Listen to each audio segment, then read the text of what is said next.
Irmãos, nós vamos abrir a palavra de Deus no livro de Gênesis, primeiro livro de Moisés, capítulo 19.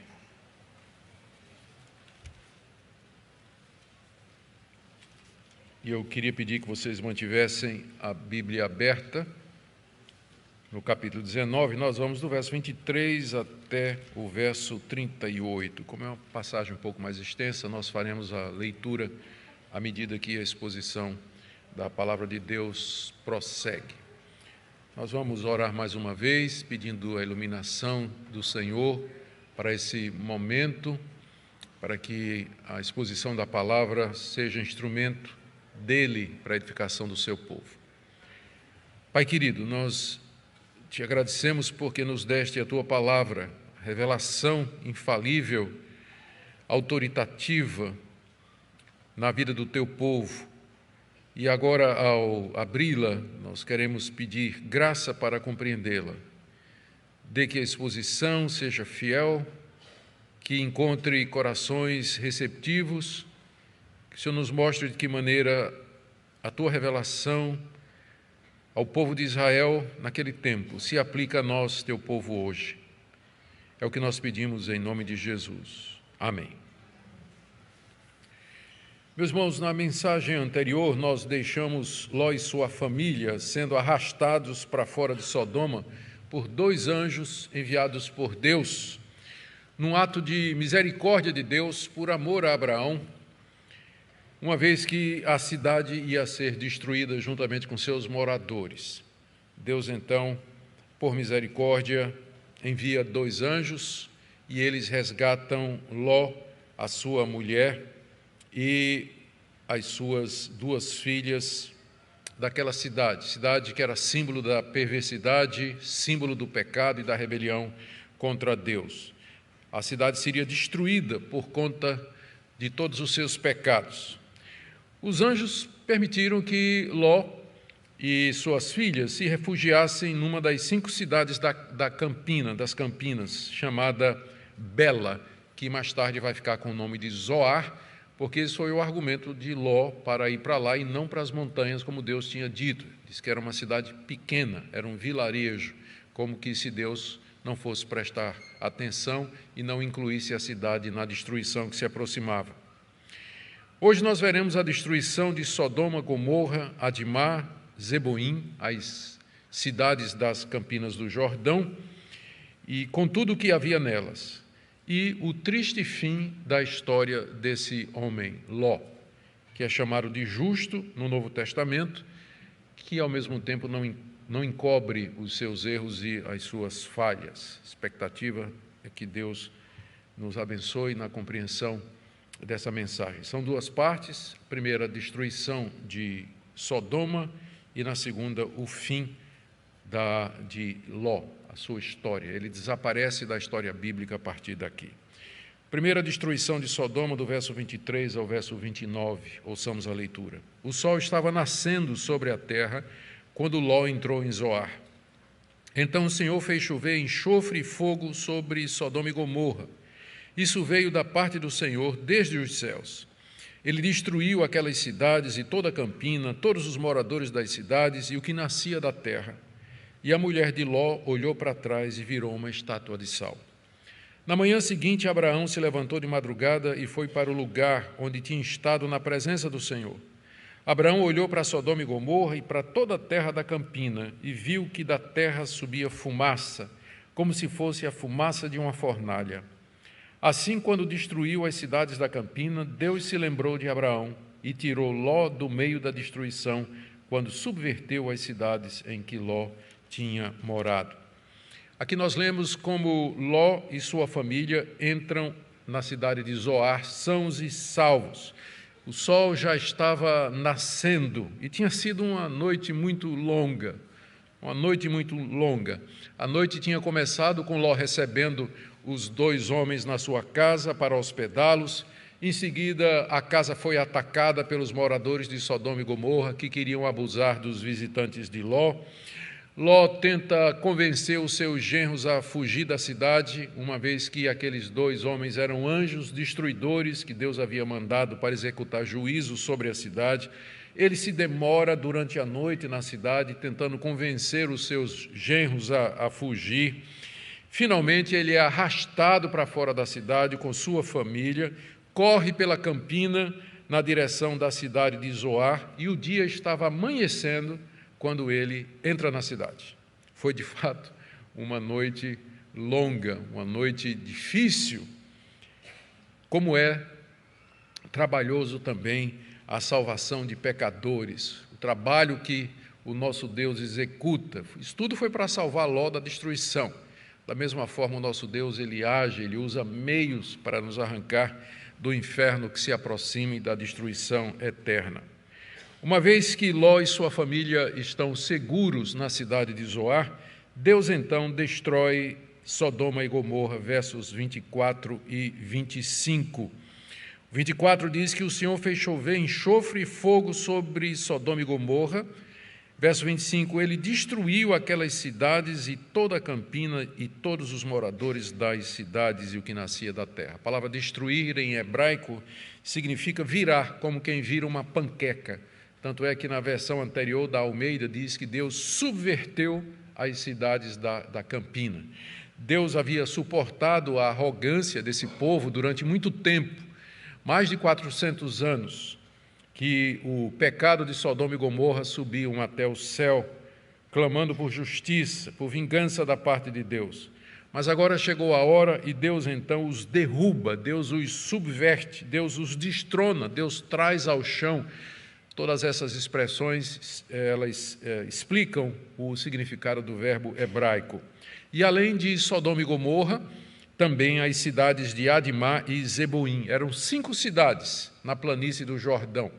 Sodoma, Gomorra, Admá, Zeboim e Bela, que mais tarde ficou chamada de Zoar e que foi poupada porque Ló entrou ali. As outras 4 cidades foram destruídas nesse cataclisma tremendo causado por Deus. Diz aí o verso 24 que Deus fez chover enxofre e fogo dos céus. Moisés deixa claro que não foi uma catástrofe natural. Alguns comentaristas vão insistir que foi algo natural, como um terremoto, um meteoro, ou a erupção de um vulcão que teria causado isso. Mas o problema, às vezes, com essas explicações naturais é que elas tiram o sobrenatural. O texto deixa muito claro que foi um ato de juízo da parte de Deus. Vejam como Moisés não deixa qualquer dúvida no final do verso 24. Isso veio da parte do Senhor desde os céus. Deus poderia usar meios naturais? Poderia. Deus poderia usar a erupção de um vulcão? Poderia. Ele poderia ter usado um terremoto? Sim, terremotos são comuns naquela região, ou eram comuns naquela região. Mas o que nós não podemos é tirar o caráter sobrenatural do evento. Foi um juízo de Deus. O que quer que Deus tenha usado para fazer, o resultado foi devastador, a completa destruição daquela região. O verso 25 nos diz que Deus subverteu aquelas cidades, toda a campina, todos os moradores da cidade e o que nascia da terra. Não sobrou nada vivo. As cidades foram destruídas, os homens, mulheres, crianças, jovens e velhos foram mortos, os animais foram mortos, a colheita, a plantação, as árvores todas foram destruídas. Foi um juízo completo da parte de Deus sobre aqueles cananeus que durante séculos haviam desafiado a Deus com a sua perversão, com a sua imoralidade e toda a sua violência. Hoje aquela região é cheia de depósitos de sal e de sulfuro, e ninguém mais sabe ao certo a localização de Sodoma e Gomorra. Pensa-se que é onde está hoje a extremidade sul do Mar Morto, que a catástrofe como que criou ou abaixou aquela região, o nível da região, e o mar veio e cobriu. Então, talvez os restos das cidades estão debaixo do Mar Morto. Verso 26, um registro de Moisés bem significativo de que a mulher de Ló olhou para trás e virou uma estátua de sal. Isso aconteceu ou durante a corrida para Zoar, de madrugada, quando eles ainda estavam correndo e a mulher olhou para trás, ou no momento em que eles entraram na cidade e o fogo caía do céu sobre Sodoma e Gomorra, e a mulher virou-se para olhar com curiosidade ou com qualquer outra intenção no seu coração. O texto sugere que ela havia ficado mais para trás de Ló e das duas filhas. Ela se demora e o seu olhar para trás revela o apego do seu coração àquela cidade. Muitos estudiosos acham que ela era uma habitante de Sodoma, que Ló, quando chegou a primeira vez em Sodoma, ele não era casado, não tinha filhos. E ele casou-se com uma sodomita, casou-se com uma mulher da cidade. Isso explica o porquê, o apego dessa mulher à cidade, quando receberam uma ordem direta dos anjos de Deus: fujam, corram pela campina, não parem em momento nenhum e não olhem para trás. E ela desobedece porque o seu coração não estava em Deus, mas o seu coração estava naquela cidade. A sua olhada revela o seu apego a Sodoma e mostra onde estava o seu coração. Ela foi transformada, tornou-se, literalmente no hebraico, ela tornou-se uma estátua de sal.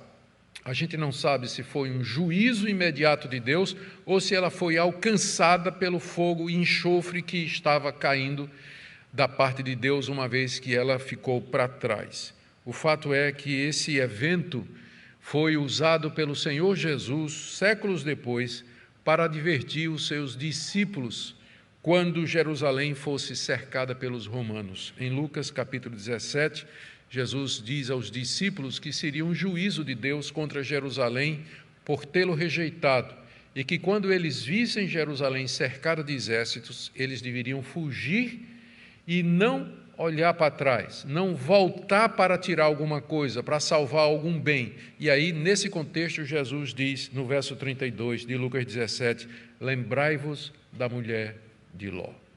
A mulher de Ló ficou como exemplo na história bíblica de alguém que se apegou ao mundo, de alguém que, apesar de todos os benefícios e de toda a graça de Deus que lhe foi dada, trocou tudo isso pelas coisas que estavam no seu coração. Trocou Sodoma pela vida e pela salvação em Zoar. 27 a 28, temos o final desse relato da destruição dessa cidade. Fala que Abraão veio ver o que tinha acontecido. Verso 27, na manhã seguinte, Abraão se levantou de madrugada e foi para o lugar onde tinha estado na presença do Senhor. Essa manhã seguinte de madrugada é a mesma manhã em que Deus destruiu Sodoma e Gomorra.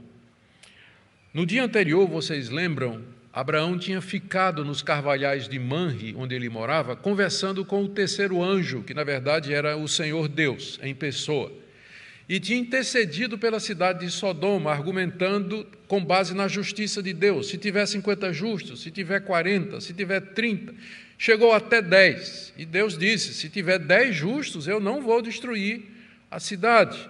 Abraão estava preocupado com a segurança do seu sobrinho Ló. A noite passou e na manhã seguinte, Abraão volta para o lugar onde ele tinha intercedido diante de Deus pela cidade de Sodoma, seus moradores e pelo seu sobrinho. Com certeza, Abraão queria ver se a sua oração tinha surtido efeito, o que é que Deus tinha feito. E lemos aí que, verso 27, Abraão se levantou de madrugada, foi para o lugar onde tinha estado na presença do Senhor. Ele olhou para Sodoma e Gomorra, olhou na direção onde Sodoma e Gomorra estava. Esse lugar onde ele estava é um lugar alto, dá para ver as campinas do Jordão, perto de Hebrom, da cidade atual, cidade de Hebrom. Ele olhou para a terra da campina e o que ele viu, diz aí no verso 28, é que da terra subia fumaça, como se fosse a fumaça de uma fornalha. Abraão viu essas colunas de fumaça subindo do lugar onde antes ficavam as cidades. Moisés diz aqui que parecia a fumaça de uma fornalha. As fornalhas do Antigo Oriente eram feitas no chão para queimar madeira, fazer carvão e fazer tijolo. E elas queimavam o tempo todo, produzindo rolos escuros e densos de fumaça que se elevavam ao céu e que podiam ser vistos à distância. O que Abraão viu foi como se fosse aquela região tivesse se tornado uma grande fornalha, com rolos escuros de fumaça subindo até os céus. E com isso Abraão soube que não havia um justo em Sodoma. Porque Deus tinha dito, se tivesse pelo menos 10, ele não destruiria. Não tinha. A cidade havia sido destruída, Deus havia executado o seu juízo, o seu julgamento, como ele disse que faria se não houvesse nela pelo menos 10 justos. Mas, por amor a Abraão, Deus salvou o único justo que havia na cidade, que era Ló, verso 29. Quando subvertia, quando destruía as cidades da campina, Deus se lembrou de Abraão. Não é que Deus se lembrou de Ló, Deus se lembrou de Abraão, porque o pacto de Deus era com Abraão. E por causa de Abraão, ele abençoou o seu sobrinho Ló. Deus se lembrou de Abraão e tirou Ló do meio da destruição, quando subverteu as cidades em que Ló havia morado. Que Deus maravilhoso! Ele não somente abençoa-nos, mas ele abençoa os nossos descendentes. Através de nós, Deus abençoa aqueles que estão próximos de nós. Daí a importância de você ter um casamento no Senhor, daí a importância de você criar os seus filhos nos caminhos do Senhor, daí a importância de você procurar associar-se com o povo de Deus, porque Deus, na sua misericórdia, costuma abençoar aqueles que estão ao redor dos que o temem, daqueles que o amam de todo o coração. Aqui termina, então, a história de Sodoma e de Gomorra. Mais algumas observações sobre a cidade no final da mensagem, quando nós vamos trazer algumas lições preciosas para nós. Mas o relato não termina aqui. O relato termina com a origem dos moabitas e dos amonitas, que está aí do verso 30 até o verso 38. Ló partiu de Zoar e habitou no monte, ele e as 2 filhas, porque receavam permanecer em Zoar. Ló habitou numa caverna e com ele as 2 filhas. Então a primogênita disse à mais moça, nosso pai está velho e não há homem na terra que venha unir-se conosco, segundo o costume de toda a terra. Venha, vamos embebedá-lo com vinho, deitemo-nos com ele e conservemos a descendência de nosso pai. Naquela noite deram de beber vinho a seu pai.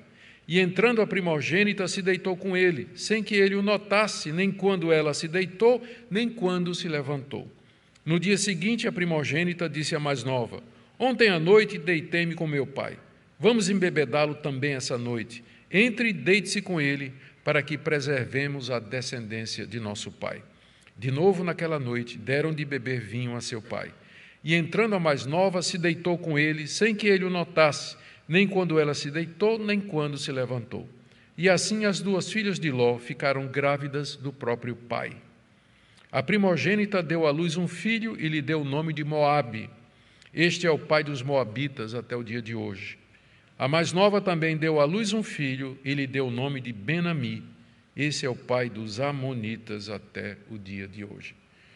Que relato triste, que fim melancólico para esse homem, sobrinho de Ló, sobrinho de Abraão, Ló, que é chamado de justo no Novo Testamento.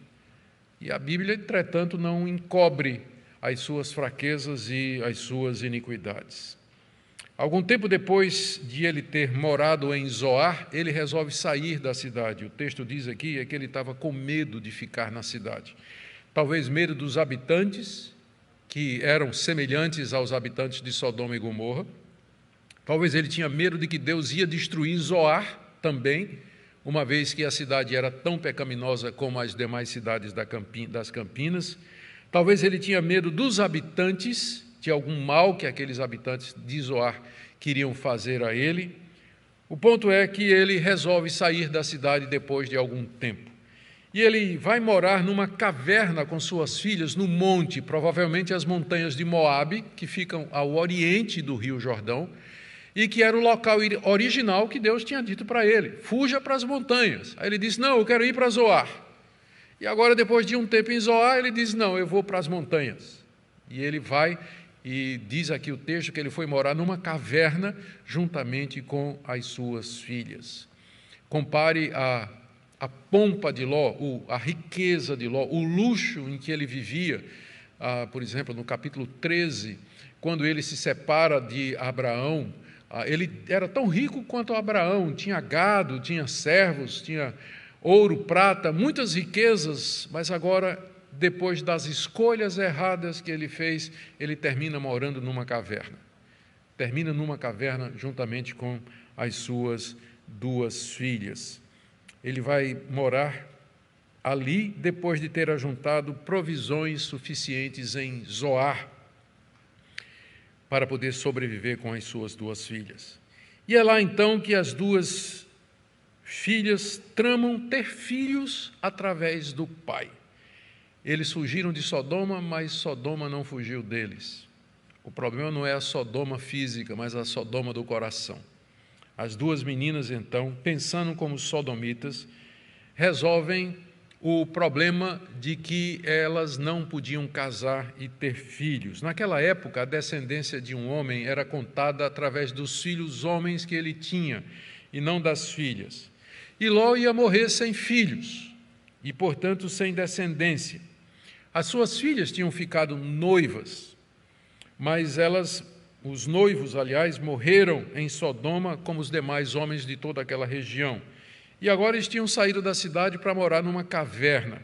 Os casamentos naquela época, eles eram arranjados pelas famílias, e a família de Ló tinha perdido todo o vínculo social, relacional com os cananeus, depois da destruição de Sodoma e Gomorra e depois da decisão de ir para as montanhas, onde ficaram sozinhos.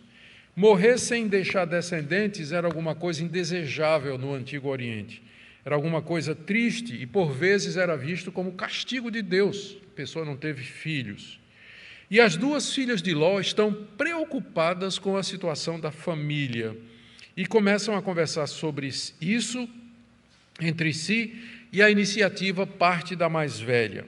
O pai estava velho para se casar de novo, em breve iria morrer sem filhos, e elas, por sua vez, ficariam sem sustento, sem apoio e sem proteção. Elas precisavam casar, elas precisavam ter filhos. Casar não era possível, mas ter filhos sim. Elas resolveram então, pensando com a cabeça de sodomitas, resolveram embebedar o pai e ter relações com ele. Sem dúvida, esse plano era o resultado da influência do tempo que eles tinham morado em Sodoma. A cidade de Sodoma não tinha padrões morais.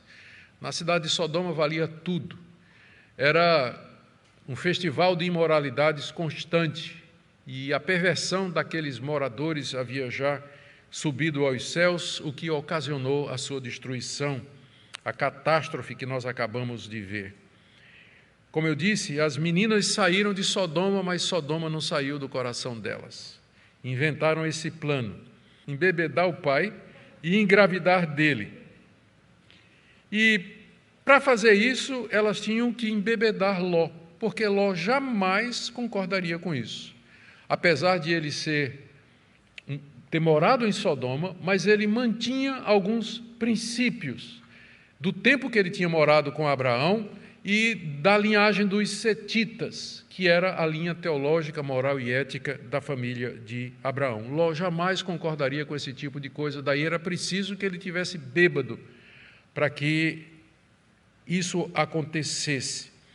E foi o que aconteceu do verso 33 até o verso 34, nós lemos que elas embebedaram o pai, o vinho provavelmente tinha vindo de Zoar, durante o tempo que moraram lá, né?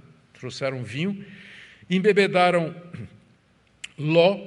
Ló estava tão bêbado, ficou tão bêbado, diz o texto aqui, que ele não viu quando a filha se deitou com ele, a mais velha, e se levantou. Entretanto, mesmo que ele tenha sido passivo ali, ele tem culpa de ter ficado embriagado. A embriaguez é a raiz de muitos outros pecados. Começa com embriaguez e aí vai para outras coisas. Vou falar sobre isso daqui a pouco. No dia seguinte, a mesma coisa.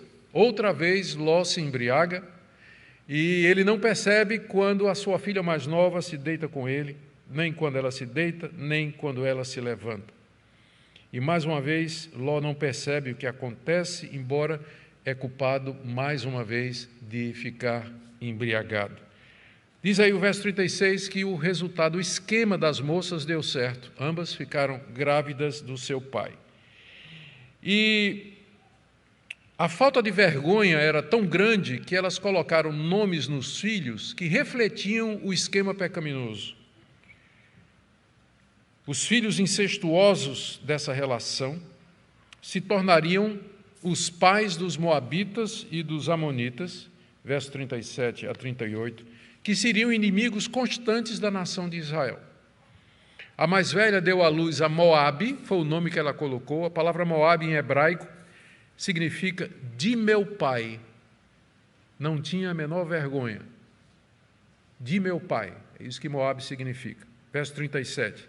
E a mais nova colocou o nome no filho de Ben-Ami, que significa filho de meu parente. De onde vem a palavra amonita. Elas não tinham o menor pudor, nem a consciência culpada daquilo que fizeram. E do pecado das duas filhas vieram esses dois inimigos permanentes dos israelitas, que eram os moabitas e os amonitas. E aqui se encerra de maneira melancólica a história desse homem. Ele não aparece mais no restante da história de Abraão e fica como exemplo de um homem justo, mas que se acomodou ao mundo, que criou sua família num mundo imoral e pervertido, onde ele havia escolhido viver e que finalmente colhe os frutos das suas decisões erradas. Queridos, o que é que Moisés queria ensinar aos israelitas com esse registro aqui da destruição de Sodoma e Gomorra e do nascimento dos moabitas, da origem dos moabitas e dos amonitas? Primeiro, que Moisés quer deixar muito claro para os israelitas que há um juízo que Deus reserva para os ímpios, para aqueles que vivem na iniquidade, que vivem na imoralidade. Cedo ou tarde, Deus haverá de trazer a sua justiça sobre eles. Da mesma forma que Deus destruiu o mundo antigo, o mundo de Noé, através do dilúvio, ele também destruiu Sodoma e Gomorra, fazendo chover fogo e enxofre do céu, e ele haveria de destruir os moradores de Canaã, usando os israelitas como instrumentos da sua justiça e da sua vingança. Lembrem, quando Moisés contou essas histórias, os israelitas estavam prestes a cruzar o rio Jordão para conquistar a terra que era habitada pelos cananeus, a mesma terra que foi destruída com fogo e enxofre, a mesma terra onde estava Sodoma e Gomorra, embora eles entrariam mais ao norte e Sodoma e Gomorra estavam ao sul, mas fazia parte de toda a terra de Canaã. E eles entrariam ali e eles deviam estar conscientes de que a conquista da terra não seria somente a realização da promessa que Deus tinha feito a Abraão, de que daria aquela terra para ele, mas seria também a execução do juízo de Deus contra os povos que moravam ali. Israel seria um instrumento de Deus para destruir aqueles cananeus, que seria um evento da mesma ordem do dilúvio e da destruição de Sodoma e Gomorra. E esses eventos, eles são, no Novo Testamento, usados para se referir ao juízo final de Deus. Nós nos referimos ao dilúvio, destruição de Sodoma e Gomorra, a destruição dos cananeus através de Josué, como sendo castigos circunstanciais ou temporais que Deus aplica aos ímpios aqui nesse mundo, e que são uma figura do castigo eterno, da destruição eterna, do inferno que se aproxima, do juízo eterno no lago de fogo e enxofre. É isso que devia ficar claro na cabeça dos israelitas, que há um Deus e que esse Deus é justo. E no tempo dele, no tempo certo, ele haverá de punir toda iniquidade. Segunda lição que eu penso que Moisés queria ensinar os israelitas era a razão pela qual Deus não deixou que Israel invadisse o território moabita durante a peregrinação no deserto. 40 anos Israel esteve no deserto. E eles chegaram perto das campinas de Moabe, e que ficavam do lado direito, ficavam no oriente, ali no lugar onde Ló foi morar. Os moabitas ficaram naquela região. e Deus proibiu que os israelitas tomassem a terra de Moabe. Por quê? Por misericórdia de Deus com relação àqueles povos. Não é impressionante isso? Os moabitas e amonitas são filhos de uma relação, são resultado de uma relação incestuosa, proibida por Deus, das filhas de Ló com ele mesmo. Ló era sobrinho de Abraão. Por causa disso, Abraão, Ló, Moabe, Deus não permitiu que os moabitas fossem destruídos pelos israelitas por ocasião dos 40 anos no deserto e a invasão da terra. A misericórdia e a compaixão de Deus. Por um lado, sua justiça. Por outro, a sua misericórdia. Terceiro, esse episódio, um versículo só. A mulher de Ló olhou para trás e virou uma estátua de sal. Creio que Moisés queria dizer, é um versículo que fala muita coisa. Eu creio que Moisés queria dizer aos israelitas, não olhem para trás. Qual foi um dos pecados dos israelitas durante 40 anos no deserto? Ai, que saudade do Egito. Quem me dera voltar para o Egito. Lá no Egito a gente comia cebola, alho, pepino. A gente tinha peixes lá que pescavam no Jordão. Mas aqui nessa terra, esse maná, é maná todo dia. Omelete de maná, soufflé de maná, tudo de maná, não aguento mais nada. Quero voltar para o Egito. Não foi esse o pecado de Israel? Durante 40 anos no deserto, saudades do Egito. É a mesma coisa, a mulher de Ló.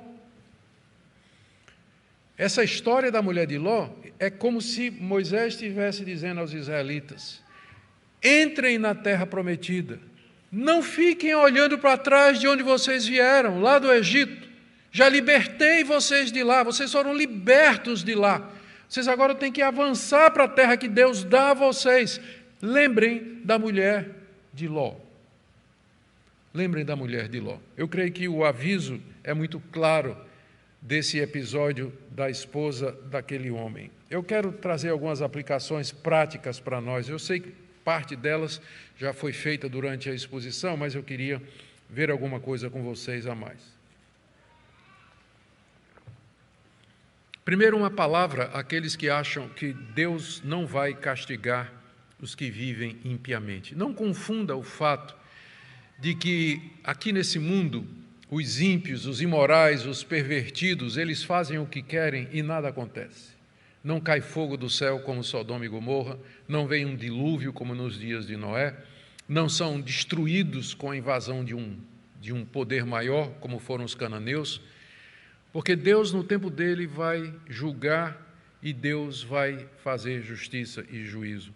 A destruição daquelas cidades são uma amostra da ira de Deus e do juízo final. Veja o que é que Jesus disse em Lucas 17, 28 a 30.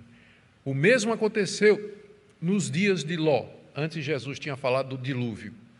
A mesma coisa aconteceu nos dias de Ló. Comiam, bebiam, compravam, vendiam, plantavam, edificavam. Mas no dia em que Ló saiu de Sodoma, choveu do céu fogo e enxofre e destruiu todos. Assim será no dia em que o Filho do Homem se manifestar. Quando o Senhor Jesus vier em glória, será o momento do juízo final. E Deus vai fazer chover fogo e enxofre sobre a cabeça dos ímpios, o inferno eterno como castigo de toda impiedade. 2 de Pedro, capítulo 2, verso 6. Deus reduziu a cinzas as cidades de Sodoma e Gomorra, condenou-as à ruína completa, tendo-as posto como exemplo do que viria a acontecer com os que vivessem impiamente. Sodoma e Gomorra é exemplo do juízo final. Judas, verso 7, Sodoma, Gomorra e as cidades vizinhas, que também se entregaram à imoralidade e adotaram práticas contrárias à natureza. Aqui Judas é muito claro para dizer qual era o pecado de Sodoma e Gomorra, não é? Era a prática homossexual, era a perversão homossexual. Então, eles adotaram práticas contrárias à natureza, foram postas como exemplo do castigo de um fogo eterno. Haverá um juízo de Deus. Ele pode parecer demorado, você pode não estar vendo isso agora, mas a palavra de Deus deixa muito claro o que é que está para acontecer. Então, se você pensa que Deus não vai punir ninguém, que Deus não vai mandar ninguém para o inferno, de que Deus é amor, você não conhece a sua Bíblia. Você não aceita o que está na Bíblia. Porque se você for levar a sério o que a Bíblia diz, há um juízo que se aproxima, sim, e Deus vai executá-lo. E que Ele tenha misericórdia de todos nós, e que mediante Jesus nós escapemos desse juízo. Agora, uma segunda palavra aqui, aos maridos e pais que não cuidam espiritualmente de sua família. Veja os efeitos de uma sociedade depravada nos filhos. Estou pensando aqui nas filhas de Ló. Esse episódio que nós lemos aqui marca o fim das escolhas erradas de Ló. Ele se separou de Abraão, ele foi morar em Sodoma, casou com a mulher de lá, criou suas filhas naquele ambiente e, apesar de não concordar com a maneira de viver dos sodomitas, ele se habituou a conviver com aquilo. Agora as próprias filhas atuam como mulheres de Sodoma. Quão importante é o exemplo dos pais, quão importante é que os pais e maridos cuidem da sua família, que sejam sacerdotes espirituais, que façam o que puderem para instruir os seus filhos no caminho do Senhor. A necessidade de educá-los no caminho de Deus, trazê-los à igreja, encorajá-los a participar das programações, envolver os filhos com amizades boas na igreja, porque a sociedade corrompe o coração. E precisamos, é claro, nós não vamos viver em mosteiros, nós não vamos nos isolar do mundo, mas a gente pode estar no mundo e não pertencer a ele. Estar no mundo e não pertencer a ele. A importância de vermos isso. Agora, uma palavrinha também para aqueles que gostam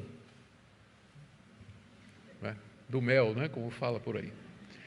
A palavra de Deus não coloca como proibição a bebida. Não há nenhum lugar em que seja proibido. Não é. Mas a Bíblia é muito clara quando ela adverte a respeito dos perigos e das consequências do abuso. Não são poucos os crentes que abusam da bebida alcoólica. E eles ficam num estado de euforia, dizem coisas, pensam coisas e fazem coisas das quais eles se arrependem depois. A história de Ló é um exemplo disso. Como o álcool, ele é usado como caminho de entrada para outros pecados, para outras atitudes. Então, se você não tem domínio próprio, se você não modera, pare. Talvez a abstinência seja o melhor caminho para muitos cristãos. Simplesmente não. Simplesmente não. Além de causar o escândalo que causa quando a gente faz isso em público, existe o risco de não se controlar e ficar no estado que você não sabe nem quando levanta, nem quando deita, nem quando levanta, que era o caso aqui desse homem. Aqui é uma advertência muito severa da palavra de Deus com relação a isso. E, por último, eu queria trazer uma palavrinha aqui, nesse sentido. Pessoas que a Bíblia considera como justas, elas não eram perfeitas. Pedro se refere a Ló como o justo Ló. Ele era justo no sentido de que ele conhecia o Deus verdadeiro, ele queria andar nos caminhos de Deus, o seu coração era apegado a Deus, contudo, era um homem crente que fez escolhas erradas, que não soube se separar desse mundo, cujo coração se apegou às coisas desse mundo. E o resultado é que o mundo o corrompeu nas suas decisões, corrompeu a sua família. Mais do que um incentivo para vivermos no pecado, a história de Ló é um chamado à santidade. Deus nos acautelando sobre os riscos que nós corremos aqui. Deus oferece graça e perdão mediante o Senhor Jesus Cristo. E por meio dele nós podemos obter a salvação e a libertação. E a pergunta é, como está você nessa manhã com relação a isso? Que Deus nos guarde, queridos, para que nós não sejamos como esse homem, que nós não sejamos como aqueles que se deixam corromper pelo mundo. Que Deus nos guarde e que Ele nos prepare para a vinda do Senhor Jesus, quando Ele virá buscar o seu povo e exercer o juízo de Deus sobre toda a humanidade.